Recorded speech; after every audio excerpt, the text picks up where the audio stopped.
महाभारत में एक से बढ़कर एक योद्धा थे जो शक्तिशाली होने के साथ ही विचित्र किस्म की सिद्धियां और चमत्कारों से भी संपन्न थे। श्री कृष्ण तो स्वयं भगवान विष्णु थे, लेकिन उनके समक्ष जो योद्धा युद्ध लड़ रहे थे वे भी कम नहीं थे। तो फिर चलिए मित्रों, आज के इस वीडियो में हम आपको विचित्र शक्तियों से संपन्न योद्धाओं के बारे में बताएंगे। तो यह सब जानने के लिए आप हमारे इस वीडियो के साथ में बने रहे अंत तक। और उससे पहले अगर आपने हमारे कर्मयोगी चैनल को सब्सक्राइब नहीं किया तो कृपया हमारे इस कर्मयोगी चैनल को सब्सक्राइब जरूर कर दें। तो चलिए मित्रों, आगे बढ़ते हैं।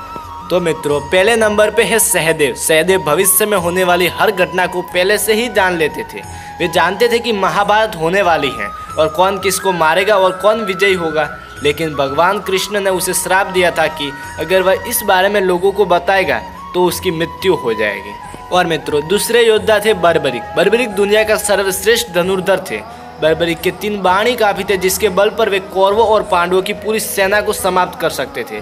युद्ध के मैदान में भीम पौत्र बर्बरीक दोनों खेमों के मध्य बिंदु एक पीपल के वृक्ष के नीचे खड़े हो गए और यह घोषणा कर डाली कि मैं उस पक्ष की तरफ से लड़ूंगा जो हार रहा होगा। लेकिन श्री कृष्ण ने उसे भी ठिकाने लगा दिया। और मित्रों, अगला व्यक्ति है संजय। महाभारत युद्ध में संजय वेदादि विद्याओं का अध्ययन करके वे धृतराष्ट्र की राज्यसभा के सम्मानित मंत्री बन गए थे। आज के दृष्टिकोण से वे टेलीपैथिक विद्या में पारंगत थे। कहते हैं कि गीता का उपदेश 2 लोगों ने सुना, एक अर्जुन और दूसरा संजय। और मित्रों, अगले योद्धा है गुरु द्रोणाचार्य के पुत्र अश्वत्थामा। अश्वत्थामा हर विद्या में पारंगत थे। वे चाहते तो पहले दिन ही युद्ध का अंत कर सकते थे, लेकिन कृष्ण ने ऐसा कभी होने नहीं दिया। भगवान श्री कृष्ण यह जानते थे कि पिता और पुत्र की जोड़ी मिलकर ही युद्ध को समाप्त कर सकती है। और मित्रों, अगले योद्धा है महारथी कर्ण। कर्ण से यदि कवच और कुंडल नहीं हथियाए होते, यदि कर्ण इंद्र द्वारा दिए गए उस अमोघ अस्त्र का प्रयोग घटोत्कच पर न करके अर्जुन पर करते तो आज भारत का इतिहास और धर्म कुछ और ही होता। और मित्रों, अगले योद्धा है भीम। कुंती और वायु के पुत्र थे भीम, अर्थात पवन पुत्र भीम। भीम में 1000 हाथियों का बल था। युद्ध में भीम से शक्तिशाली उनका पुत्र घटोत्कच ही था और घटोत्कच का पुत्र बर्बरीक था। माना जाता है कि कद काठी के हिसाब से भीमपुत्र घटोत्कच इतना विशालकाय था कि वह लात मारकर रथ को कई फुट पीछे फेंक देता था और सैनिकों को तो वह अपने पैरों तले कुचल देता था। भीम की असुर पत्नी हिडिंबा से घटोत्कच का जन्म हुआ था। और मित्रों, अगले योद्धा का नाम आता है भीष्म। शांतनु और गंगा के पुत्र भीष्म का नाम देवव्रत था। उनको इच्छा मृत्यु का वरदान प्राप्त था।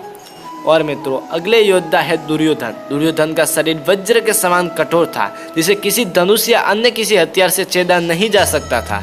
लेकिन उनकी जंगा श्री कृष्ण के छल के कारण प्राकृतिक ही रह गई थी।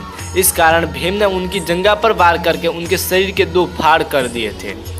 और मित्रों, अगला योद्धा था जरासंध। जरासंध का शरीर 2 फाड़ करने के बाद पुनः जुड़ जाता था। तब श्री कृष्ण ने भीम को इशारों में समझाया कि 2 फाड़ करने के बाद दोनों फाड़ को एक दूसरे की विपरीत दिशा में फेंक दिया जाए तो जरासंध का वध होगा।